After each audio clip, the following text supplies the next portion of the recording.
हमें क्या पढ़ना, पृष्ठीय क्षेत्रफल और आयतन, जिसमें हमें पढ़ना क्या क्या वो भी देख लो। आयत, वर्ग और त्रिभुज के आधार पर इनका तो प्रयोग हो सकता है बहुत कम ही होगा, लेकिन सबसे पहले जो मैं क्या, और जिसमें पूछा पृष्ठीय क्षेत्रफल और आयतन, उसमें जो प्रयोग होगा वो होगा घन, घनाभ, वेलन, गोला और शंकु।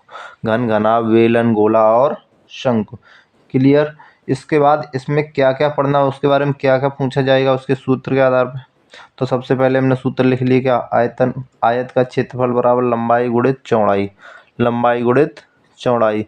दूसरा हमने देखा तो क्या, आयत का परिमाप, आयत का परिमाप 2 लंबाई प्लस चौड़ाई। आयत का विकर्ण क्या होता है, आयत का विकर्ण होता है लंबाई अंडर रूट लंबाई स्क्वायर प्लस चौड़ाई स्क्वायर, लंबाई स्क्वायर प्लस चौड़ाई स्क्वायर। इसका वर्गमूल निकाल लें भाई, हमारा क्या निकल आएगा, विकर्ण। क्या निकल आएगा, विकर्ण। दूसरा हमने देखा क्या, वर्ग, वर्ग क्या क्षेत्रफल होता है, वर्ग का क्षेत्रफल होता है भुजा स्क्वायर। भुजा स्क्वायर मतलब इसकी एक परिधि जितनी लंबाई हो भुजा की, जितनी साइड की लंबाई हो वो क्या कहलाती है, इसकी भुजा।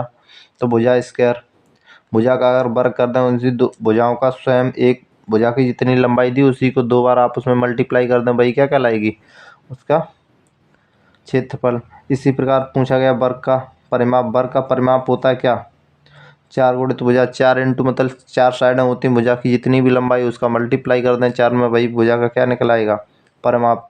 तीसरा पूछा वर्ग का विकर्ण, तो वर्ग का विकर्ण क्या होता, √2 इंटू भुजा, √2 इंटू भुजा का मतलब 2 साइडें लेती हैं। तीसरा विकर्ण क्या बनेगा, कर्ण सबसे बड़ी भुजा बनती है भाई, विकर्ण कहलाता हमारा इसमें। इसकी दो भुजाओं का वर्ग करेंगे, उनका अंडर रूट वर्गमूल निकालेंगे तो भाई क्या 2 अंडर रूट भुजा निकल के आएगी। तीसरा हमने देखा क्या, घन का पृष्ठीय क्षेत्रफल। क्या देखा, घन का पृष्ठीय क्षेत्रफल। घन का पृष्ठीय क्षेत्रफल क्या होता है, घन का पृष्ठीय क्षेत्रफल 6 इंटू भुजा स्क्वायर, और 6 इंटू भुजा स्क्वायर का मतलब समझते हैं, यहाँ पे इसका मतलब एक भुजा का वर्ग निकाल लें, एक भुजा का क्या निकाल लें, वर्ग निकाल लें, और उसके बाद 6 से क्या कर दें, मल्टीप्लाई कर दें, तो यही हमारा क्या कहलाएगा, भुजा। यही क्या कहलाएगा, पृष्ठीय क्षेत्रफल।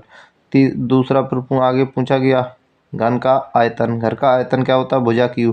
इसका मतलब घन की जितनी भी भुजा की लंबाई हो उसका अगर आप उसमें 3 बार मल्टीप्लाई कर दिया जाए तो भाई हमारी क्या कहलाएगा, घन का आयतन। क्या कहलाएगा, घन का आयतन।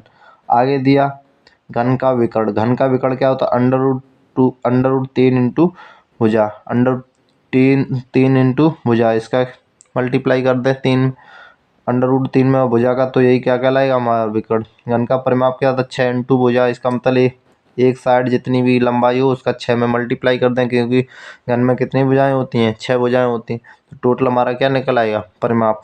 आगे हमने दिया तो क्या पूछा, घन का घनाभ का पृष्ठीय क्षेत्रफल। क्या पूछा, घनाभ का पृष्ठीय क्षेत्रफल। और घनाभ का पृष्ठीय क्षेत्रफल कितना,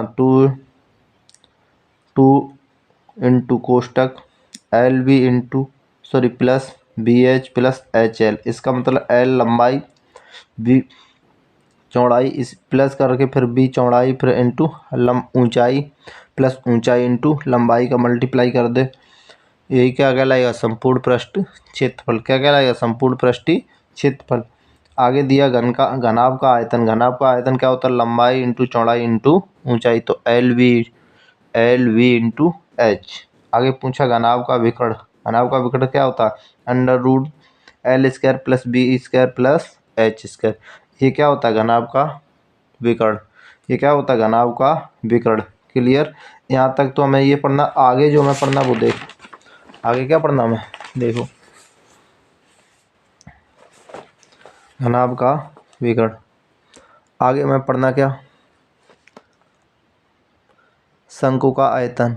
शंकु का आयतन, शंकु का आयतन कितना हमने लिख रखा, शंकु का 1/3 πr² H। आगे बढ़ना, शंकु का पृष्ठीय क्षेत्रफल।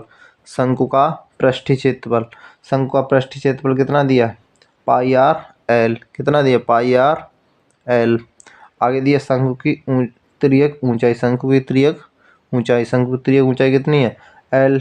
तिर्यक ऊंचाई कितनी l मानते, किससे प्रदर्शित करते, l से डिनोट करते, तो दिया √r² plus H, √r² plus H²।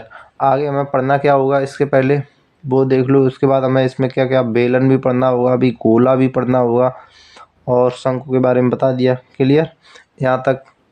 उसके बाद हमें अब प्रश्नावली में जो अभी उपयोग होगा वो सबसे पहली प्रश्न में जो उपयोग होगा वो होगा घनाभ, घन, बस इन्हीं दो का प्रयोग होगा। उसके बाद शंकु भी उसमें उपयोग होगा। तो सबसे पहले मैं यहीं तक